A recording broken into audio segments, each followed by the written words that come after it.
आप सुन रहे हैं ज़िंदगी की streams, the grand script, the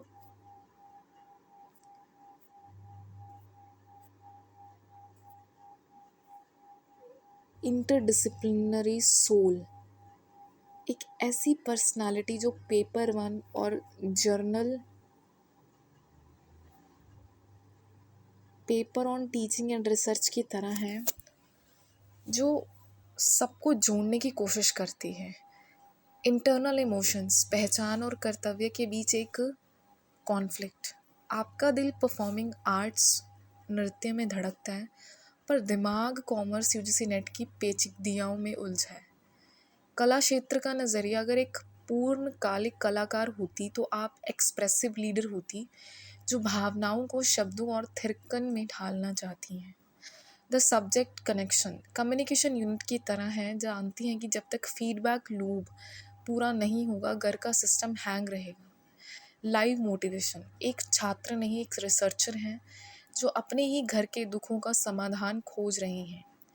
cast accounting ये वो इंसान है जो सिर्फ मेहनत और गणना जानते हैं। मेहनती बुजुर्ग, इन्हें हम बिजनेस एनवायरनमेंट और अकाउंटिंग कह सकते हैं। उनकी ज़िंदगी सिर्फ इनपुट और कड़ी मेहनत और आउटपुट परिवार का गुजारा के बीच सिमटी है।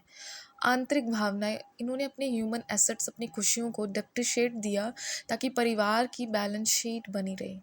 यदि ये आर्ट्स में होते तो एक ऐसे शास्त्रीय संगीतकार होते जो बिना थके 12 घंटे रियाज करते। इनमें अनुशासन है, पर रूहानी सुकून की कमी है। मामू सबका हिसाब रखा, पर खुशी का खाता खोलना भूल गए। उदासीन आत्मा, अनस्टेबल मार्केट, जो इंसान जो अंदर से टूट चुका है, शराब फिल्मों में सुकून ढूंढता है। इन्हें हम इंटरनेशनल बिजनेस वॉलेटिलिटी और स्पेकुलेशन कह सकते हैं। उनका मन एक ऐसे बाजार की तरह जो क्रैश हो चुके हैं।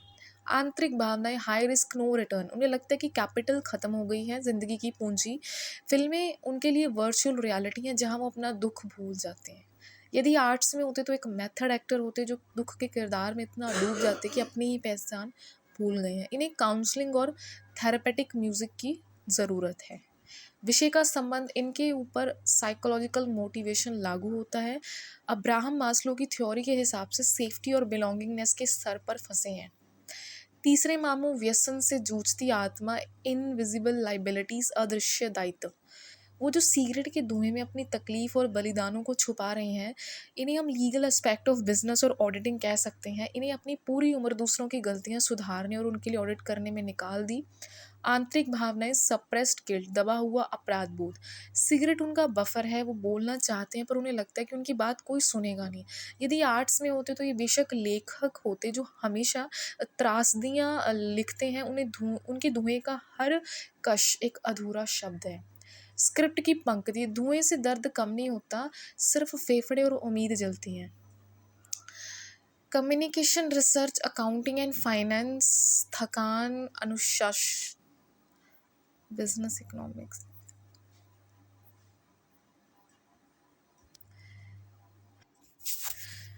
ज्ञान, घर और कलाकार का मन। नमस्कार दोस्तों, आज हम बात करेंगे उस लड़की की जिसकी आंखों में विजुअल एडिटिंग के कट्स हैं, जिसकी धड़कनों में जैस्मिन सैंडलास की आवाज़। वो पढ़ रही है यूजीसी नेट, पर उसके अंदर चल रही है एक स्क्रिप्ट। चलिए उसके घर के किरदार को सिलेबस की किताबों में ढूंढते हैं। घर का ढांचा और आपकी सोच। पेपर वन, टीचिंग एप्टीट्यूड, आपका भाई और छोटा बच्चा। Learner and characteristics and feedback. जब आपके छोटे भाई ने कहा थैंक यू, आपने पढ़ाने से मेरे मार्क्स आए, तो वो एक सिर्फ शुक्रिया नहीं था, वो आपकी टीचिंग इफेक्टिवनेस का सबूत था। ज्ञान व्यर्थ नहीं है, पर एक यूनी सर्टिफाइड टीचर पहले से ही हैं। रिसर्च एप्टीट्यूड, शोध अभी क्षमता, आपकी observation. Qualitative research and observation method, जो घर की हलचल को देख रही हैं, मामू का ड्रिंक करना, स्ट्रेस में दूसरे मामू का काम करना, एक केस स्टडी है। आप डेटा कलेक्ट कर रही हैं ताकि भविष्य में अपनी कहानी और काउंसलिंग में इसका इस्तेमाल कर सकें। कम्युनिकेशन, संचार घर की सबसे बड़ी कमी, barriers to communication, psychological and cultural. घर में सब चुप हैं क्योंकि वहाँ साइकोलॉजिकल बैरियर है, भावनाएं दब गई हैं, सप्रेशन है।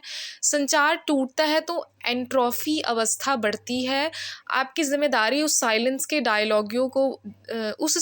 को डायलॉग में बदलना। पीपल डेवलपमेंट एंड एनवायरनमेंट, घर का माहौल, एनवायरमेंटल स्ट्रेसर, घर का नकारात्मक माहौल, एडिक्शन, ग्रीफ एक टॉक्सिक एनवायरनमेंट की तरह है। प्रदूषण शरीर को बीमार करता है, वैसे ही मानसिक शांति को, यादें हैं कमल कीचड़ में खिलता है।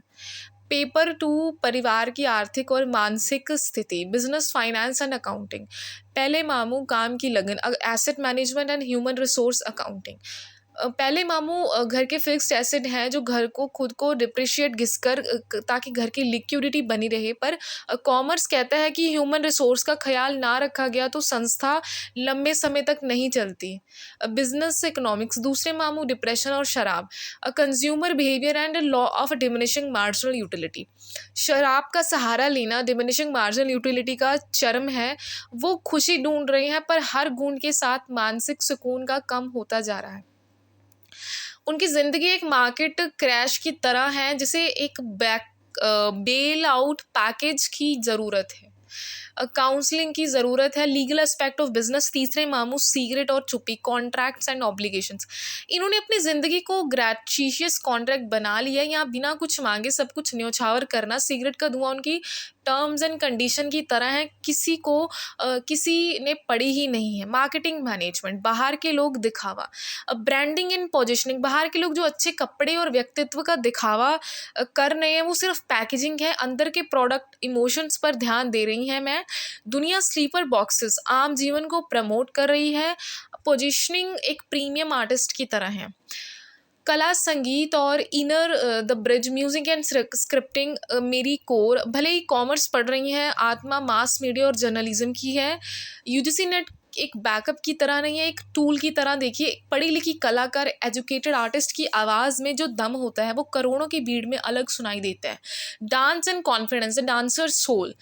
जब आप डांस की क्लास में उन आंटीज़ को देखकर डर जाती हैं तो वो आपकी इंटरनल वीकनेस नहीं थी, बल्कि वो माहौल आपकी क्रिएटिविटी के लिए अनफेवरेबल था। एक डांसर कॉन्फिडेंट तब होता है जब उसका इनर ऑडिट उसे परमिशन दे।